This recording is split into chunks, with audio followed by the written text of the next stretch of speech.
I was sitting on the edge of my kitchen chair, staring at the half-frosted cupcakes my kids and I had made the night before, each one uneven, but filled with the kind of care only little hands can give.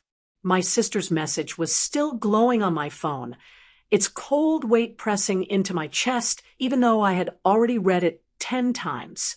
She had written that my children were not important enough for her daughter's birthday party, that there were limits, that she had to be selective about the kind of people who represented her family now. I kept replaying those words in my mind, wondering how someone who grew up sharing the same bedroom with me could decide that my kids were suddenly too small for her life. I had always been the invisible one in our family, the sister who showed up early, stayed late, paid for things without being asked, and never demanded credit. When she married into money, I clapped the loudest. When she started calling herself a different version of our last name, I pretended it didn't sting. My kids still called her their favorite aunt, even after she stopped visiting unless it was convenient for her. I let them believe in that illusion because I thought protecting their hearts was my job. But that message tore something open in me. It wasn't about a party. It was about erasing us, pretending my children were an embarrassment she could tuck away when her new friends were watching. I felt shame first, a burning wave that crawled up my throat, followed by anger so sharp it made my hands tremble. I imagined my son asking why his cousin never invited him anymore, my daughter practicing songs she would never get to sing at that party. And I realized I was tired of being the buffer between my sister's cruelty and my kids' innocence. I scrolled through old photos of us as girls, arms slung around each other, promising that we would never turn into the kind of adults who forgot where we came from. Somewhere between then and now, she had rewritten that promise without telling me. I closed my phone and looked at the cupcakes again, suddenly unable to breathe through the quiet of my own house. For years I had swallowed these moments, told myself it was easier to stay soft, to let things slide, to keep peace at any cost.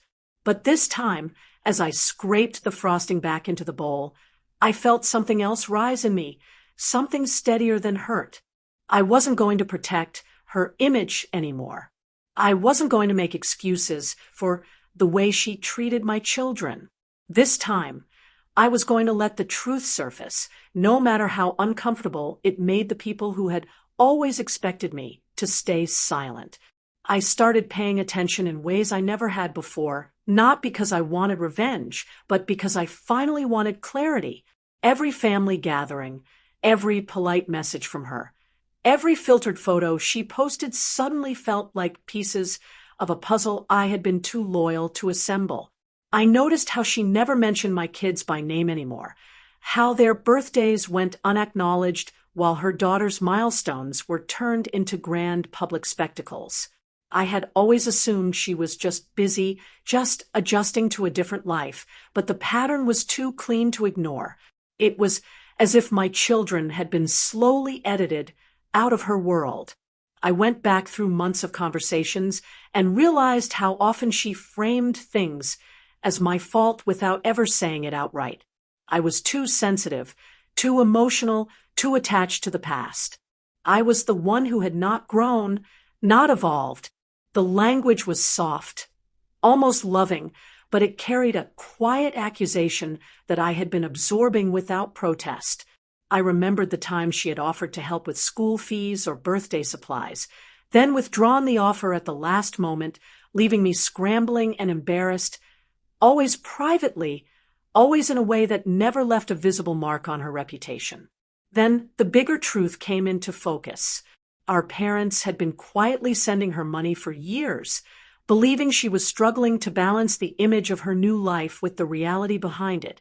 They had been sacrificing their comfort to support a story she had carefully curated, one where she was the successful daughter carrying the family name upward. Meanwhile, she let them believe I was the dependent one, the sister who needed constant support, the one whose messy life justified being kept at a distance. I had never questioned it because I trusted her to be honest when it mattered. I felt a deep, aching grief for the version of myself who had defended her in rooms where she wasn't even present. I had told relatives she was under pressure, that fame and money came with their own burdens, that she loved my kids in her own way. I saw now how that loyalty had been used to isolate me. People had started treating me like an inconvenience, a problem to be managed, not a daughter or a sister with her own dignity. The turning point came quietly, not in a dramatic confrontation, but in the stillness of my bedroom late at night. I held my daughter's school report in my hands and realized how hard I was working to raise children who believed in their own worth while allowing my own family to treat them like afterthoughts. I imagined them growing up thinking this was normal, that love was conditional, that respect had to be earned through silence. That image scared me more than losing my sister ever could. I began collecting everything I had ignored before. The messages that contradicted her public kindness, the financial transfers my parents never questioned, the subtle shifts in family behavior that all traced back to her version of events. For the first time in my life, I wasn't doing it to defend myself. I was doing it to protect my children. And in that moment, I knew the story our family had been telling about me was about to change, whether anyone was ready for it or not. I didn't announce what I was doing. I simply stopped covering for her. When relatives asked why my kids were no longer around, I told the truth without dressing it up or adding bitterness. I shared the messages that had made me feel small, the patterns I had finally seen, the quiet ways my children had been erased. I watched disbelief turn into discomfort, then into something heavier that settled in the room like a long overdue realization. My parents were the hardest to face. They hadn't meant to hurt me, but their silence had done exactly that. When they saw how their money had been used to support an image instead of a family, the illusion finally cracked. For the first time, I felt them stand beside me instead of somewhere between us. The backlash came quickly, not loud, but sharp. My sister withdrew, retreating behind polished photos and vague statements about privacy. But the distance no longer felt like punishment.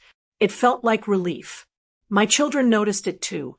They stopped asking about parties they were never invited to and started filling our home with their own small celebrations, loud, imperfect, real. I realized I had been grieving a sister who no longer existed, while ignoring the family I was actually building. The power wasn't in humiliating her or winning anyone over. It was in choosing honesty over convenience and teaching my kids that their worth was never up for negotiation. By the time the next birthday rolled around, we didn't wait for an invitation that would never come. We baked our own cake, lit our own candles, and I felt calm in a way I hadn't in years, knowing that the story of my children would no longer be written by someone who had decided they were unimportant.